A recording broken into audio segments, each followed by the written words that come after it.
रतनगढ़ की धन्वंतरी नगर स्थित भाजपा कार्यालय में रविवार की शाम रतनगढ़ विधानसभा के कार्यकर्ताओं की बैठक का आयोजन किया गया। दीप प्रज्वलन से प्रारंभ हुई बैठक में मुख्य वक्ता विराटनगर विधायक कुलदीप धनखड़, पूर्व नेता प्रतिपक्ष राजेंद्र राठौड़, लोकसभा चुनाव में भाजपा प्रत्याशी देवेंद्र झाझड़िया, चुरू विधायक हरलाल सारण, पूर्व विधायक अवनीश महर्षि, जिला उपाध्यक्ष भागीरथ सिंह राठौड़, जिला महामंत्री चंद्राराम गुरी, पराक्रम सिंह राठौड़, संतोष तालनिया, ओबीसी मोर्चा जिला अध्यक्ष मुरलीधर सैनी, पूर्व पालिका अध्यक्ष शिव भगवान कम्मा, भाजपा नेता बजरंग गुज्जर, अर्जुन सिंह फ्रांसा, दीनदयाल पारीख, हरिप्रसाद दायमा मंचस्थ अतिथि थे।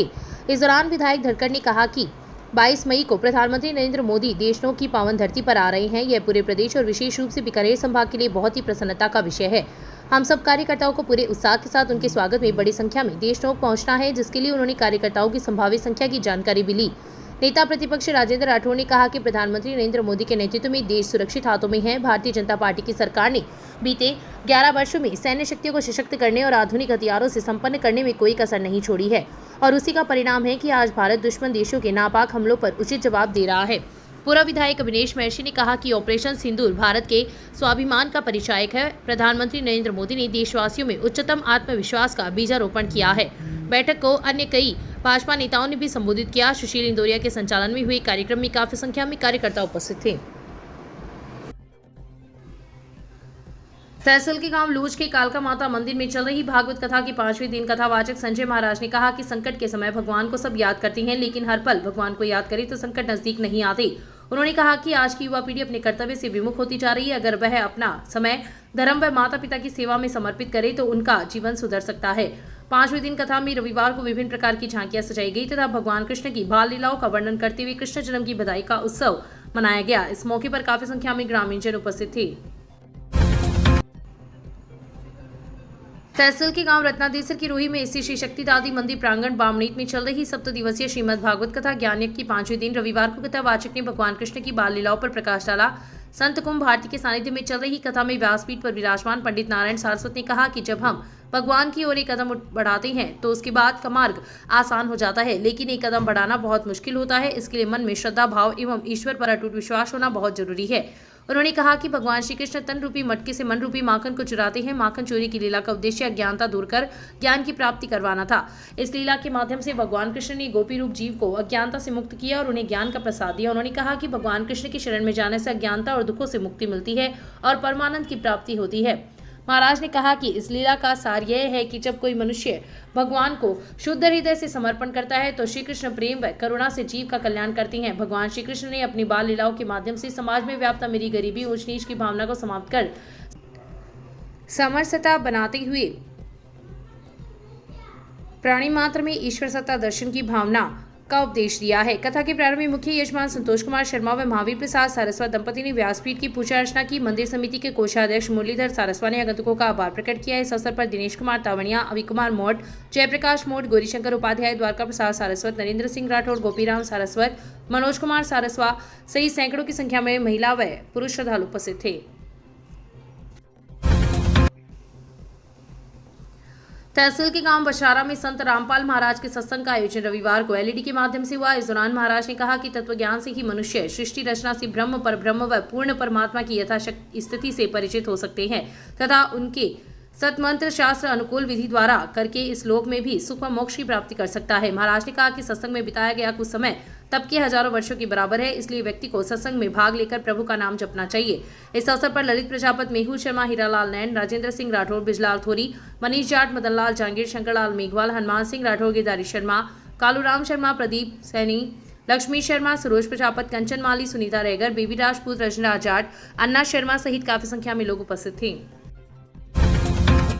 सनातन सेवा न्याय के सानिध्य में जिला अस्पताल के वरिष्ठ डॉक्टर महेंद्र घोडेला का शनिवार की शाम अभिनंदन किया गया। कोरोना जैसी महामारी के दौरान निष्ठापूर्वक अपने कर्तव्य का निर्वहन करने एवं जन्मदिन पर न्याय के प्रदेश प्रभारी विनोद प्रजापति व बीकानेर संभाग अध्यक्ष नंदकिशोर कंदोई ने शॉल, साफा, दुपट्टा व माला पहनाकर तथा मिठाई खिलाकर डॉक्टर घोडेला का अभिनंदन किया।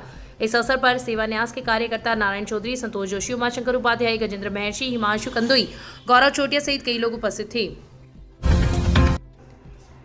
शहर में 24.5 लाख रुपए की लागत से बनने वाले नाले के निर्माण में बढ़ती अनियमितताओं को लेकर पालिका उपाध्यक्ष सहित कई पार्षदों ने रविवार को विरोध प्रकट किया है। पार्षदों का आरोप है कि संबंधित ठेकेदार अपनी मनमर्जी से काम करता है तथा पालिका के अधिकारी अपने कर्तव्य के प्रति उदासीन बने हुए हैं।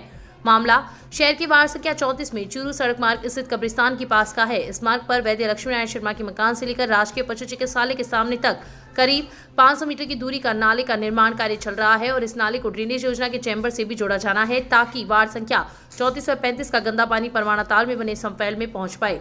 इस कार्य के लिए नगर पालिका ने टेंडर निकाला तथा ठेकेदार को कार्यादेश मिलने के बाद इसका निर्माण कार्य भी शुरू करवा दिया, लेकिन उक्त कार्य में घटिया निर्माण सामग्री का प्रयोग किया जा रहा है, जिसको लेकर रविवार को पालिका उपाध्यक्ष शाहरुख खान सहित कई पार्षद व पूर्व पार्षद मौके पर एकत्रित हो गए तथा आक्रोश जताते हुए गुणवत्तापूर्वक कार्य करने की मांग की।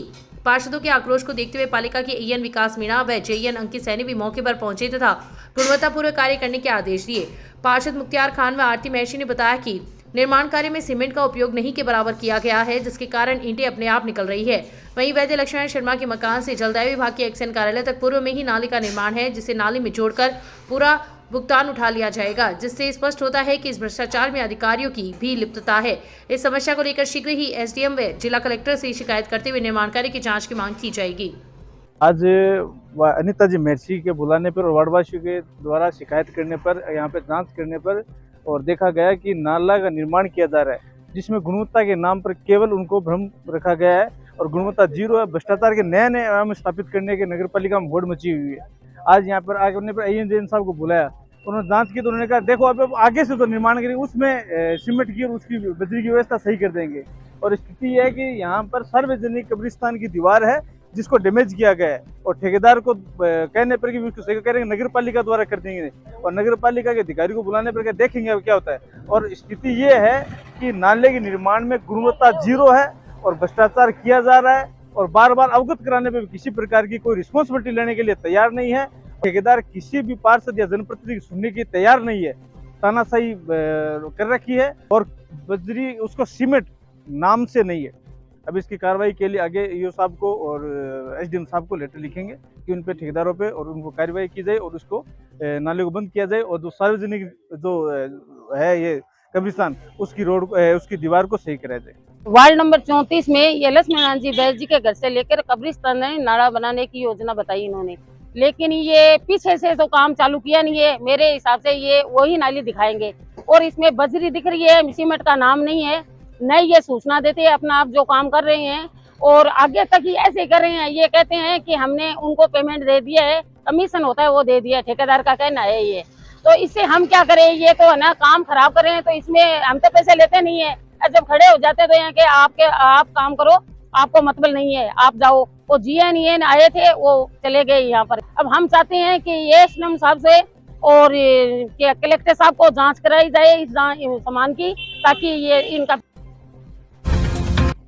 राजदेसी की वार्ड संख्या 28 स्थित कब्रिस्तान के पास एक विवादित भूमि पर कब्जे की बात को लेकर दो पक्षों में आपसी विवाद हो गया। विवाद बढ़ने की सूचना पर राजदेसी पुलिस मौके पर पहुंची। पुलिस ने विवाद कर रहे दोनों पक्षों के 8 लोगों को शांति भंग के आरोप में गिरफ्तार किया है। थाना अधिकारी कमलेश कुमार ने बताया कि कब्रिस्तान के पास स्थित एक भूखंड पर कब्जे की बात को लेकर दो पक्षों में विवाद होने की सूचना मिली थी, जिस पर पुलिस मौके पर पहुंची, शांति व्यवस्था बनाए रखने के लिए समझाइश की। दोनों ही पक्ष विवाद को बढ़ाने की स्थिति में होने के कारण रतनगढ़ की वार्ड संख्या 41 निवासी 35 वर्षीय आनंद पवार निवासी रतनगढ़, 50 वर्षीय कालू वाल्मीकि, 22 वर्षीय नरेंद्र चावरिया, 35 वर्षीय नथुराम पवार, 20 वर्षीय शुभकरण वाल्मीकि, रतनगढ़ की वार्ड 34 निवासी 57 वर्षीय श्रीकृष्ण चौहान, शुरू के वार्ड 10 निवासी 36 वर्षीय मुकेश शर्मा, राजादेसर के वार्ड 28 निवासी 58 वर्षीय विनोद बेगवानी को शांति भंग के आरोप में गिरफ्तार किया है। तालाब में मां सहित 3 बच्चों का शव मिला है। शनिवार रात 9 बजे पति घर लौटा तो पत्नी और 3 बच्चे नहीं दिखे। आसपास पूछताछ की, फिर भी कोई जानकारी नहीं मिली। घर के पास खेत में बने छोटे तालाब की तरफ गया तो उसके पैर तले जमीन खिसक गई। पत्नी और बेटी का शव पानी में पड़ा था। पास ही बने टैंक कुंड में 2 बच्चों के शव पड़े थे। घटना चूरू जिले के सदाशहर कस्बे की है। सदाशहर थाने के एएसआई प्रदीप मीणा ने बताया कि बदनाऊ दिखनादा गांव के रहने वाले सुभाष जाट 32 वर्षीय की पत्नी और 3 बच्चों के शव नजदीकी तालाब और टैंक में मिले हैं। शनिवार रात 9 बजे पत्नी जेठी 25 वर्षीय और बेटी इशिका 5 वर्षीय के शव खेत में बने तालाब में पड़े थे। इसके बाद पास ही में टैंक में बेटी आरुषि 3 वर्षीय और बेटे संजय 2.5 साल के शव भी मिले। एक साथ 4 शव मिलने के बाद चीख पुकार मच गई। पीहर पक्ष ने सुभाष पर मर्डर का आरोप लगाया है। इसके बाद उसे हिरासत में लेकर पूछताछ कर रहे हैं।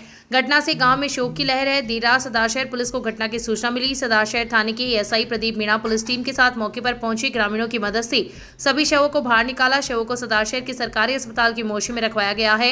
एएसआई प्रदीप मीणा ने बताया कि रविवार को घटना को लेकर मामला दर्ज किया जाएगा और शवों का पोस्टमार्टम किया जाएगा।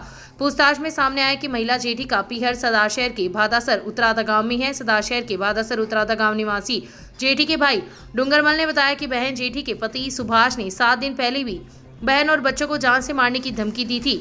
शराब के नशे में वह रोजाना बहन के साथ मारपीट करता था। शनिवार रात को बहन और भांजा भांजियों ने उसने हत्या कर दी और तालाब व कुंड में फेंक दिया। इसके बाद शोर शराबा कर आसपास के लोगों को घटना के बारे में बताया। बहन के चेहरे और सिर पर चोट के निशान थे। डूंगरमल ने बताया वर्ष 2016 में सुभाष 32 वर्षीय और उसके भाई राकेश की शादी 2 बहनों जेठी और मंजू से की थी। शादी के 2 साल बाद 2018 में राकेश ने फंदा लगाकर आत्महत्या कर ली थी। इसके बाद मंजू की दूसरी जगह शादी कर दी गई। सुभाष अपने माता पिता से भी अभद्रता करता था। पिछले 5 साल से वह गांव में ही खेत में बने एक अलग मकान में रह रहा था। घटना की सूचना पड़ोसी निराला नाम ने हमें रात करीब 9 बजे दी।